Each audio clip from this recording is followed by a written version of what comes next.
दो किस्म की एजिटेमिया आती है, एक का नाम प्री रीनल है और दूसरे का नाम पोस्ट रीनल है। प्री रीनल हर उस एजिटेमिया का नाम है जब ब्लड यूरिन नाइट्रोजन कब होगा, जब जीएफआर कम होगा। जीएफआर मतलब हाइपो परफ्यूजन टू किडनी हो, तो उसमें प्री रीनल एजिटेमिया कहा जाता है। जब हाइपो परफ्यूजन हो जाए किडनी को तो उसका नाम क्या है, प्री रीनल है। और जब यूरिनरी फ्लो में ऑब्स्ट्रक्शन हो जाए या यूटीआई हो जाए या यूरिनरी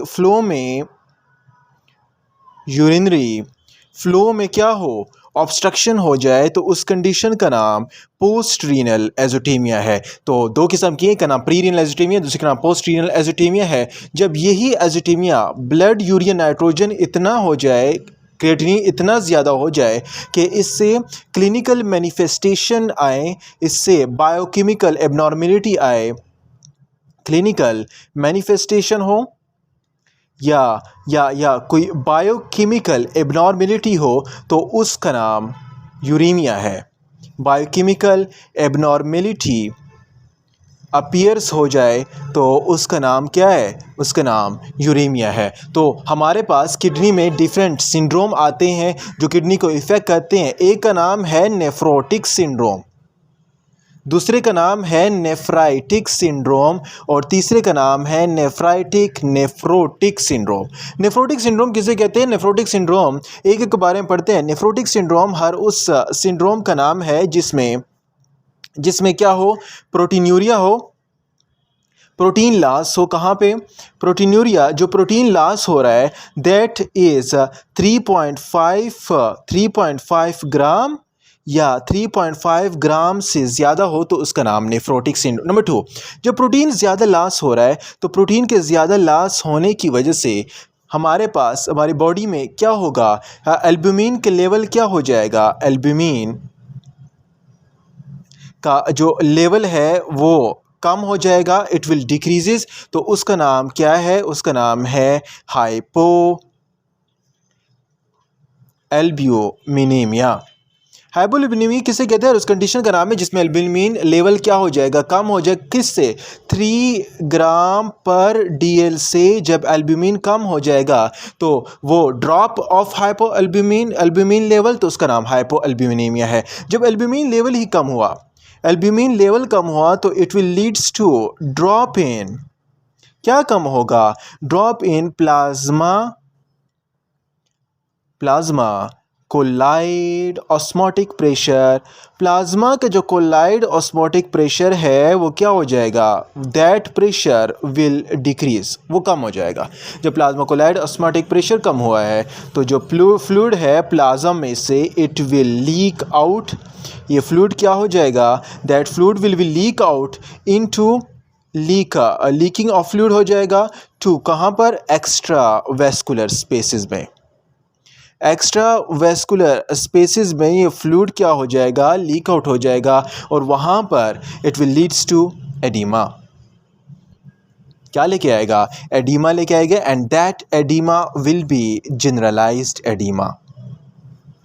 तो नेफ्रोटिक सिंड्रोम किसे कहते हैं? जिसमें प्रोटीन्यूरिया हो, 3.5 ग्राम से ज़्यादा लॉस हो जाए, एल्ब्यूमिन लेवल कम हो, हाइपोएल्ब्यूमिनिक की कंडीशन और प्लाज्मा कोलाइड ऑस्मोटिक प्रेशर कम हुआ है तो फ्लूइड जो ब्लड वेसल से है वो लीक आउट हो जाएगा और एक्स्ट्रावेस्कुलर स्पेसेस में चला जाएगा and that will leads to oedema, और उससे एडीमा आ जाएगा। तो याद रहे, एक तो फ्लूइड लीक हो गया, ठीक है, तो फ्लूइड की लीक होने की वजह से, कम वॉल्यूम होने की वजह से जक्स्ट्रा ग्लोमेरुलर जो सेल्स हैं, जक्स्ट्रा ग्लोमेरुलर सेल्स जो हैं उसमें रिसेप्टर्स हैं, तो वो रिसेप्टर्स डिटेक्ट करेंगे लेस वॉल्यूम को, तो वहाँ से क्या रिलीज़ होगा, वहाँ से रेनिन रिलीज़ होगा and that renin will activate which system, it will activate angiotensin aldosterone system. वो एंजियोटेंसिन एल्डोस्टेरोन सिस्टम को क्या करेंगे, एंजियोटेंसिन सिस्टम को स्टिमुलेट करेंगे ताकि क्या हो, रिटेंशन हो, किस चीज़ की, रिटेंशन हो, वाटर और साल्ट की। ब्लड लेवल जो है वॉल्यूम कम है तो वाटर और साल्ट को मेंटेन रखने के लिए एंजियोटेंसिन एल्डोस्टेरोन सिस्टम एक्टिवेट हुआ तो उससे retention of water and salt की क्या होंगी, रिटेंशन हो जाएंगी, तो इट विल लीड्स टू, तो ये जो जनरलाइज एडीमा था ये जनरलाइज एडिमा और भी ज़्यादा हो जाएगा and it will aggregate oedema and that is known as anasarca, और उस कंडीशन का नाम क्या है, एनासार्का है। रेनिन एंजियोटेंसिन सिस्टम एक्टिवेट हुआ तो रेनिन एंजियोटेंसिन सिस्टम एक्टिवेट होने की वजह से वाटर और साल्ट और ज़्यादा हुआ और वो एडिमा इंक्रीज़ हो गया, एनासार्का की कंडीशन में आ गया। लेकिन यहाँ पर हमें पता है कि वॉल्यूम को मेंटेन करने के लिए कार्डिक से क्या आते हैं, आर्ट्रियो न्यूरोट्रॉफिक फैक्टर्स आते हैं। तो कार्डिक सेल से आर्ट्रियो न्यूरोट्रॉफिक फैक्टर जो हैं ये क्या हो जाएंगे, डिक्रीज़ हो जाएंगे, इनका लेवल कम पड़ जाएगा, ये कम हो जाएंगे। प्रोटीनोरिया हो रहा है, हाइपो एल्ब्यूमिनिया हो रहा है क्योंकि प्रोटीन लॉस हो रहा है, and third one is generalised oedema हो रहा है, एंड द फोर्थ देखें यहाँ पर प्रोटीन लॉस हुआ है, एल्बुमिन लॉस हुआ है, प्रोटीन लॉस हुआ है, तो लिपिड्स को जो रेगुलेट करने वाले प्रोटीन है ना वो भी लॉस हो जाएंगे। लिपिड रेगुलेटरी प्रोटीन जो हैं वो भी क्या हो जाएंगे, लॉस हो जाएंगे, लॉस हो जाएंगे। कौन से प्रोटीन, जो लिपिड्स को क्या कर रहे थे, लिपिड्स को इनहिबिट कर रहे थे, तो ये इनहिबिटरी प्रोटीन लॉस हुए तो लिपिड्स में क्या हो जाएगा, लिपिड्स में हाइपर लिपिडीमिया, हाइपर लिपिडीमिया की कंडीशन अपीयर हो जाएंगी। हाइपरलिपिडीमिया क्यों हो रहा है, हाइपरलिपिडीमिया इसलिए हो रहा है क्योंकि लिपिड्स और जितने भी प्रोटीन हैं वो सारे क्या हो रहे हैं, लॉस हो रहे हैं, और वो लॉस होने के साथ ही जो जो जो इनहिबिटरी प्रोटीन है वो भी ख़त्म हुए, और इनहिबिटरी प्रोटीन के ख़त्म होने के साथ ही तो क्या हुआ, हाइपर लिपिडीमिया हो गया। तो यहाँ पर आपको पता होना चाहिए कि नेफ्रोटिक सिंड्रोम में ये कॉम्प्लिकेशन आती हैं। तो यहाँ पर आपकी जो किडनी के जो पोडोसाइट्स, ग्लोमेरुलर मेम्ब्रेन के जो पोडोसाइट सेल्स हैं उनका क्या हो जाएगा, पोडोसाइट सेल्स की डिस्ट्रप्शन हो जाएगी, डिस्ट्रप्शन ऑफ पोडोसाइट सेल्स। इसके अलावा जो बैरियर है, चेंज इन बैरियर जो है, जो फिल्ट्रेशन कर रहा है, जो ग्लोमेरुलर मेम्ब्रेन है जहाँ से फिल्ट्रेशन हो रही है, तो उसका जो बैरियर है इसमें भी क्या आ जाएंगी, चेंजेस आ जाएंगी। इसमें चेंजेस आने की वजह से मैसिव प्रोटीनूरिया हो जाएगा और दैट लीड्स टू एडिमा और साथ साथ डिफरेंट प्राइमरी और सेकेंडरी पोडोसाइट्स के डैमेज काज कर देगा। तो पोडोसाइट सेल्स हैं, पोडोसाइट्स की डैमेज हो रही है और वहाँ पर जो बैरियर है वो मेंटेन जो कर रहा है, जो नॉर्मल एल्ब्यूमिन प्रोटीन वगैरह को मेंटेन रख रहा है, वो क्या हो रहा है, उसमें डिस्ट्रप्शन हो रही है और वो चेंज हो रहा है। तो उसकी वजह से डैमेज, पोडोसाइट के डैमेज होने की वजह से प्रोटीन क्या हो जाएगा, protein will be loss, protein loss हो जाएगा। प्रोटीन लॉस के साथ साथ आपको पता होना चाहिए कि कंडीशन थी हाइपरलिपिडीमिया की। तो जो यूरिन है ना, उस यूरिन में क्या आएंगे, लिपिड्स आएंगे, एंड दैट्स लिपिड्स होने की वजह से जो यूरिन होगा वो क्या होगा, फ्रॉथी यूरिन होगा, और फ्रॉथी यूरिन के साथ साथ फैटी कास्ट्स भी अपीयर होंगे। कहाँ पर, यूरिन में। तो यहाँ पर आपको इतना पता होना चाहिए कि यहाँ पर डिस्ट्रप्शन हो रही है ग्लोमेरुलर मेम्ब्रेन की, और उस डिस्ट्रप्शन ऑफ ग्लोमेरुलर मेम्ब्रेन जो है, जो पोडोसाइट्स हैं उनकी डिस्ट्रप्शन हो रही है, या तो ग्लोमेरुलर मेम्ब्रेन पोडोसाइट्स की प्राइमरी डिस्ट्रप्शन हो सकती है, या तो पोडोसाइट्स की डिस्ट्रप्शन सेकेंडरी हो सकती है। प्राइमरी का मतलब ये है कि डायरेक्ट स्क्लेरोसिस हो सकता है, वहाँ पर डायरेक्ट स्क्लेरोसिस के ज़रिए से डिस्ट्रप्शन हो सकती है। सेकेंडरी का मतलब ये है कोई भी सिस्टेमिक प्रोसेस है, कोई भी सिस्टेमिक डिजीज़ है, उस सिस्टेमिक प्रोसेस की वजह से या कोई भी सिस्टेमिक डिजीज़ की वजह से वो पोडोसाइट्स में डैमेज हो सकता है। लाइक डायबिटीज़ मेलाइटिस में भी ये कॉम्प्लिकेशन अपीयर हो सकती हैं, क्योंकि सिस्टेमिक प्रोसेस है और इस सिस्टेमिक प्रोसेस की वजह से जो है सेकेंडरीली डैमेज हो सकता है, किसको, पोडोसाइट्स को। तो यहाँ पर हमें पता है कि लिपिड्स फ्रॉथी यूरिन आ रहा है, डिस्ट्रप्शन ऑफ पोडोसाइट सेल्स हो रहे हैं, और उसके साथ साथ प्रोटीन जो है वो क्या हो रहा है, प्रोटीन का लॉस हो रहा है। तो जो प्रोटीन लॉस हो रहे हैं, तो उस ज़्यादा प्रोटीन लॉस होने की वजह से और प्रोटीन कम होने की वजह से एक कंडीशन आएगी, उस स्टेट का नाम है हाइपर लेबल स्टेट।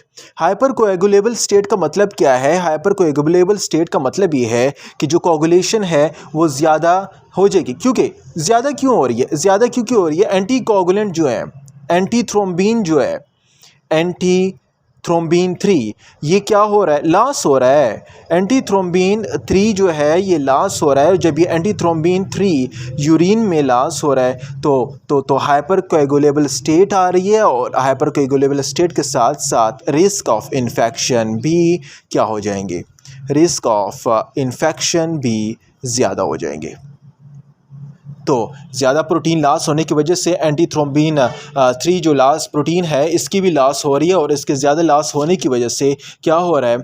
ज़्यादा लॉस होने की वजह से रिस्क ऑफ इन्फेक्शन भी ज़्यादा हो रहा है, और हाइपर कोएगुलेबल स्टेट भी आ गई है। अभी नेफ्रोटिक सिंड्रोम की अगर हम बात कर रहे हैं तो नेफ्रोटिक सिंड्रोम में कौन कौन सी सिंड्रोम्स आते हैं? सबसे पहले आपको पता होना चाहिए, इसमें आता है मिनिमल चेंज डिजीज़। दूसरे नंबर पे जो नेफ्रोटिक सिंड्रोम है उसका नाम है फोकल सेगमेंट ग्लोमेरुलोनेफ्राइटिस। तीसरे का नाम है, थर्ड जो है उसका नाम है membranous nephropathy.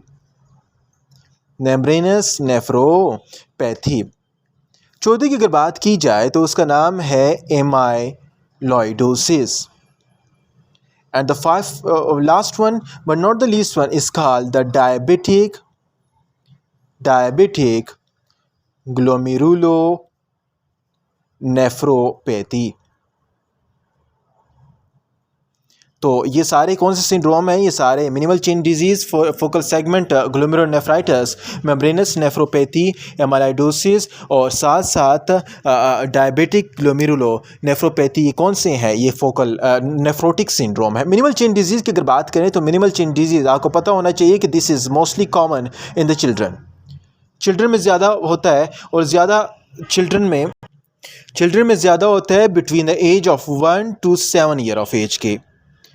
1 to 7 year as के दरमियान में चिल्ड्रन में ये मिनिमल चेन डिजीज़ क्या होता है? ज़्यादा होता है। और इसमें पोडोसाइट सेल्स जो हैं, पोडोसाइट्स सेल्स अपीयर होते हैं। पोडोसाइट्स सेल्स इलेक्ट्रॉन माइक्रोस्कोप पे अगर आप देखें तो इलेक्ट्रॉन माइक्रोस्कोप में पोडोसाइट सेल्स अपीयर होते हैं। ग्लोमेरुलाई जो है वो नॉर्मल होते हैं, लेकिन याद रहे कि मिनिमल चेन डिजीज़ में ग्लोमेरुलाई नॉर्मल होने के साथ साथ, लेकिन यहाँ पर इसमें क्या होता है? लाइपॉइड की डिपोजिशन होती है, तो इसलिए हम इसे आल्सो कॉल लाइपॉइड नेफ्रोसिस। इसे हम लाइपॉइड नेफ्रोसिस भी क्यों कहते हैं? क्योंकि इसमें लिपिड्स की क्या हो जाती है?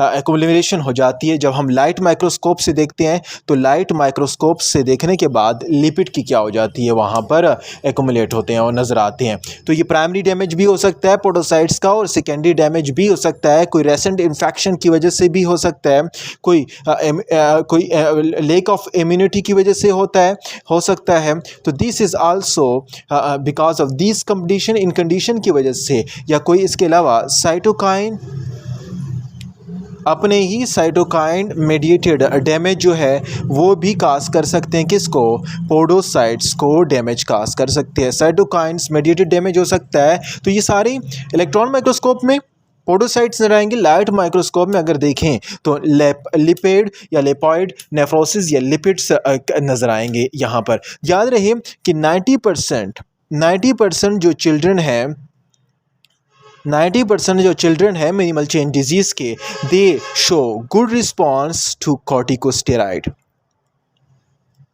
ये कॉर्टिकोस्टेरॉइड थेरेपी को अच्छा रिस्पांस देते हैं, तो उससे कम्प्लीटली ये ठीक हो जाते हैं और पेडोसाइट्स का जो डैमेज है वो ख़त्म हो जाता है और डिक्रीज़ हो जाता है। तो this is a minimal change disease, children में होता है, और इसके साथ साथ पोडोसाइट सेल नज़र आते हैं इलेक्ट्रॉन माइक्रोस्कोप में। लाइट माइक्रोस्कोप में लिपॉइड की नेफ्रोसिस होती है, लिपिड सीन्स नज़र आते हैं। कोई भी रेसेंट इन्फेक्शन की वजह से हो